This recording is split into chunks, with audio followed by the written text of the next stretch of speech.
अस्सलामु अलैकुम। गोरों के मुल्क में हमारा मुस्तकबिल, ये मैं आपको दिखा दूँ थोड़ा सा टॉपिक, जिसको मैं बाद में कवर करता हूँ। गोरों से मुराद हर वो बंदा जिसका रंग गोरा हो नहीं है, बल्कि वो लोग जो ज़माना कदीम में शुमाली यूरोप से कबीलों की सूरत में हिजरत करके इस मुल्क बरतानिया या इस जजीरे में आकर आबाद हुए थे, जब यहाँ जानवर ज़्यादा और इंसान कम थे, जिनको बाबा बुल्ले शाह ने टोपी वाले कहा है। ये टोपी नहीं बल्कि हैट, जैसा कि कायद आज़म पहनते थे और जैसा वो सूट पहनते थे, और उस वक्त उनकी औरतें भी लंबा लिबास पहनती थी, यहाँ तक कि सरों को भी कवर करती थी। उनकी बात हो रही है। अब तो उनके लिबास में बहुत ज़्यादा गैर रस्मीपन आ गया, यहाँ तक कि जो यंग जनरेशन है उसके कई लोग जो हैं वो फटी हुई ट्राउज़र्स और पीठ से उतरते हुए बॉटम्स पहनना शुरू हो गए। एक बात यहाँ ज़रूर मैं करता चलूँ, हमारे लोगों के जहन में जो मशरक़ के लोग हैं, इन मुसलमान ख़ास तौर पे इन मुआशरों में उनके जहन में इनकी अखलाकी गिरावट जो है उसका इमेज आता है, ये लिबास के मामले में, जैसे मतलब ख़ास तौर पर लिबास के बारे में। एक इनका हिस्टोरियन था, उसने खूब बात की कि उसने कहा कि ये डेवलपमेंट का, यानी कि जिस जिस चीज़ आपको उल्टी नज़र आती है या गलत नज़र आती है, ये डेवलपमेंट का बाई प्रोडक्ट है। इनके तरक्की की वजह से एक चीज़ वो हुई है, हो गई है।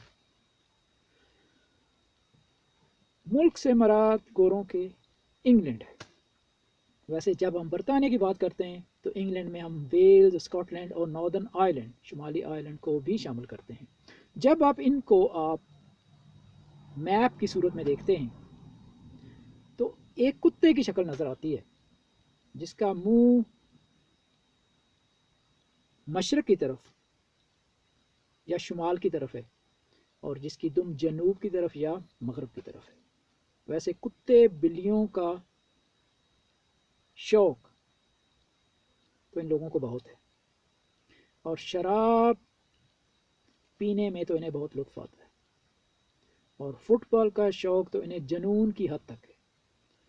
और जो इनका राज है तरक्की का, वैसे ही तो नहीं इन्हें इन्वेंटर्स कहा जाता तारीखी तौर पर, कि जो ये काम करते हैं तो उसी के हो जाते हैं, खूब दिल से करते हैं, डिस्ट्रैक्शंस पसंद नहीं करते। यही मुल्क है इंग्लैंड, जहाँ से दुनिया में सनती इनकलाब या इंडस्ट्रियल रेवोल्यूशन का आगाज़ हुआ था, जो आगे चलकर ईजादात का दौर जो है वो उसमें डलता है। जब ये लोग चीज़ें बनानी शुरू करते हैं, इन्वेंशंस होती हैं जब यहाँ, तो ये इस्लामी दुनिया को पीछे छोड़ जाते हैं। अभी तक हम इनके पीछे लगे हुए हैं, और हमारे ऊपर एक बिग क्वेश्चन मार्क आ गया है कि हम लोग साइंस और टेक्नोलॉजी में क्यों पीछे हैं, जबकि उस वक्त के मुसलमानों ने, वो जो हम इस्लामिक गोल्डन एज की बात करते हैं, उन्होंने एक ब्रिज का काम किया था। कदीम ज़माने का सारा नॉलेज, रोमन्स का, ग्रीक्स का, इवन इंडियंस का, वो सब इकट्ठा उन्होंने किया, उसको ट्रांसलेट किया अरबी में, अपनी तरफ से भी रिसर्च की, उसमें इजाफा किया, और फिर उसका तर्जमा हुआ लैटिन में, और इन तक उसकी पहुंच हुई। और ये लोग जो है वो कहाँ से कहाँ चले गए, और अब हमारे लोगों के लिए इस बात को समझना ही मुश्किल हो गया है कि हम कैसे जो है इनका मुकाबला कर सकते हैं साइंस और टेक्नोलॉजी में। बहरहाल, अब बात करते हैं जो आखिरी हिस्सा है इस वीडियो का, कि हम लोग, हमारे लोगों पर, इनकी गोरों के मुल्क में हमारा मुस्तकबिल। हमसे मुराद इमिग्रेंट्स, जो बाहर से लोग आए हुए हैं। वैसे ख़ास तौर पर अगर पाकिस्तान की बात करते हैं तो ख़ास तौर पर जो लोग वहाँ से आए थे, बुनियादी तौर पर, या शुरू में मंगला डैम जब बना था तो वो जब डिस्प्लेस वहाँ से हुए थे, तो यहाँ उनकी फैमिली टबर के टबर यहाँ आ गए थे, गांव के गांव वहाँ खाली हुए। ہوئے پڑے ہیں اگر آپ کشمیر سے تعلق رکھتے ہیں خاص طور پر. یہاں انہیں چیپ لیبر چاہیے تھی اور ہمارے لوگ تیار تھے کیونکہ انہیں کام کی ضرورت تھی. پاکستان کے حالات جیسے جانتے ہیں آپ. میں اس ٹاپک جو شروع میں آپ کو بتایا میں نے، یہ ان کے نیوز پیپر گارڈین میں چھپا ہے. بڑے پڑھے لکھے لوگ ہیں. بہت حیران ہوا اس کو پڑھ کے کہ ہمارے لوگوں کو یکسر انہوں نے نظر انداز کیا، یعنی امیگرینٹس کو. جب انہوں نے بات کی برٹشنس کی تو ایک مین سٹریم گوروں کے کلچر کی، یعنی English language speaking western culture, اس کے حوالے سے بات کی.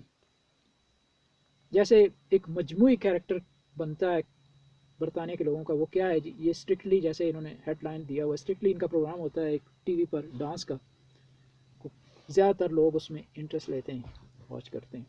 ایسے انہوں نے دوسری باتیں کی. بہرحال ایک بات مجھے ان کی پسند آئی کہ 2050 تک جب آرٹیفیشل چیزیں کافی ہو جائیں گی، ٹیکنالوجی کا دورہ ہوگا اور آرٹیفیشل انٹیلیجنس جو ہے وہ بھی کافی، اس کا رول بھی کافی ہو جائے گا، ہمیں اس سب کے باوجود لکھنا نہیں چھوڑنا چاہیے. یعنی انہوں نے ورڈز ورتھ کا حوالہ دیا. ورڈز ورتھ ان کا شاعر تھا ایک قومی، اگر وہ اب ہوتا تو وہ اب بھی لکھتا جیسے پرانے لوگ لکھتے تھے. لکھنا نہیں چھوڑنا چاہیے. یعنی کہ اگر سسٹمز فیل ہو جاتے ہیں تو بیک اپ چاہیے ہمیں. وہ سب کچھ ہمارا نالج جو ہے وہ ضائع ہو سکتا ہے. امیگرینٹس کی بات اگنور جو وجہ ہے ان کی کرنے کی، وہ اس لیے کہ ان کا تھنک ٹینک کہتا ہے کہ ہماری تعداد 30% سے کچھ اوپر ہوگی، جبکہ میں جو آپ کو ریویل کرنے والا ہوں وہ ایسا نہیں ہے. یہاں امیگریشن مسلسل ہو رہی ہے، دھڑا دھڑ ہو رہی ہے. لوگ باہر سے دھڑا دھڑ آ رہے ہیں.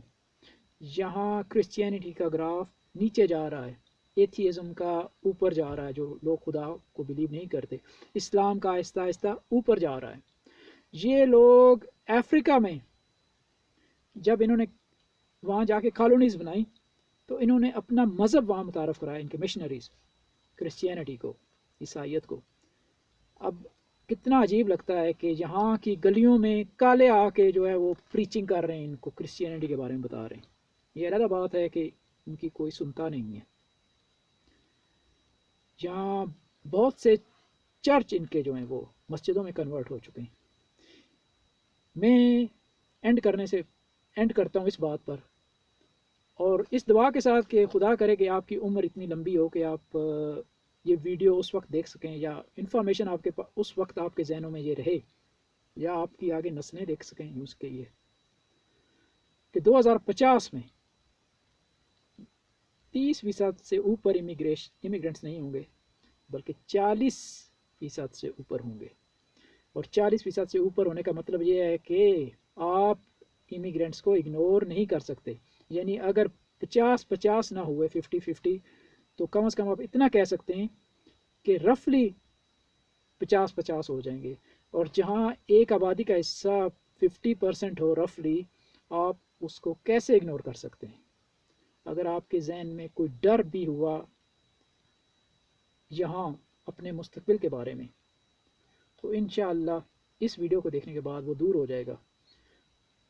خدا کرے جیسا کہ میں نے کہا آپ کی عمر دراز ہو اور آپ یہ پھر دوبارہ یہ ویڈیو دیکھیں اور 2050 کو دیکھیں. ہمارا مستقبل روشن ہے. اپنا خیال رکھیں. اللہ حافظ.